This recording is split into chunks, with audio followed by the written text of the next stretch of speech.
शहर विकासाच्या दृष्टिकोनातून अहिल्यानगर जिल्हा विभाजनसह अहिल्यानगर शहरातील विमानतळाची केंद्रीय मंत्री मुरलीधर मोहोळ यांच्याकडे आमदार संग्राम जगताप यांनी मागणी केली। यावेळी आमदार संग्राम जगताप यांनी जिल्हा विभाजनाचा अनेक वर्षापासून प्रश्न तसेच नगर शहरानजीक नागरी सोयींसाठी प्रस्तावित जागेत विमानतळ मंजूर करावे अशी मागणी केंद्रीय सहकारिता तथा नागरी उड्डाण राज्यमंत्री मुरलीधर मोहोळ यांच्याकडे केली। केंद्रीय राज्यमंत्री मुरलीधर मोहोळ हे आज अहिल्यानगर शहरामध्ये जिल्हा कुस्तीगीर संघ आयोजित महाराष्ट्र केसरी स्पर्धेच्या मातीपूजनाच्या कार्यक्रमाला उपस्थित राहिले होते।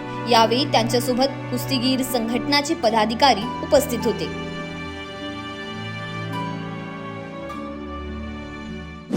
जिल्हा विभाजन झालं पाहिजे याच्या बाबतीतली भूमिका आम्ही गेल्या अनेक वर्षापासून अगदी 2016-17 पासून मांडत आलेलो आहोत आणि 2014 मध्ये आपण जर पाहिलं तर ठाण्यामधून पालघर जिल्हा वेगळा काढला तर त्याच वेळेला आम्ही मागणी करत होतो की ठाण्यामधनं पालघर बाजूला करतायत, पालघर जिल्हा जाहीर करतायत, तर तसं आपला जिल्हा देखील झाला पाहिजे।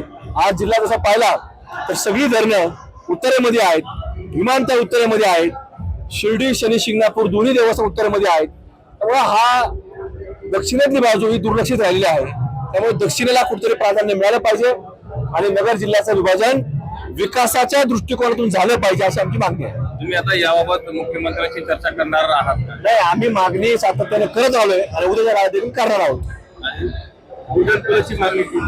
विमानतळ आज जसं आता एव्हिएशन मिनिस्टर म्हणून मुरलीधर अण्णा मोहोळ हे एव्हिएशन मिनिस्टर आहेत, त्यामुळे आमची त्यांनी जसं सांगितलं की जागा राज्य सरकारला द्यावं लागते, त्यामुळं आज या जिल्ह्यामध्ये किंवा दक्षिणेमध्ये विशेषतः इथं अनेक जागा सरकारच्या आहेत, ज्या पडीक जमिनी आहेत, ज्या शेतीच्या कामाच्या देखील नाहीत, जिथे शेती कुठले पीक उगत नाही, अशा जमिनी राज्य सरकारने अपोजिशन करावं आणि इथं उड्डाण पूल आपलं एक नवीन उड्डाण मंत्रालयाच्या अंतर्गत एक चांगलं नवीन एअरपोर्ट व्हावं अशी आमची मागणी आहे। महाराष्ट्र केसरी अजिंक्यपद कुस्ती स्पर्धा याचं मातीपूजन आज एक लाल मातीच्या आकाराचा पैलवान जो देशामध्ये केंद्रामध्ये एक मंत्री म्हणून आज देशभरामध्ये काम करतायत अशा मुरलीधर अण्णा मोहोळ यांच्या हस्ते आज करण्यात आलेला आहे आणि निश्चितच या स्पर्धा महाराष्ट्रातल्या आतापर्यंत झालेल्या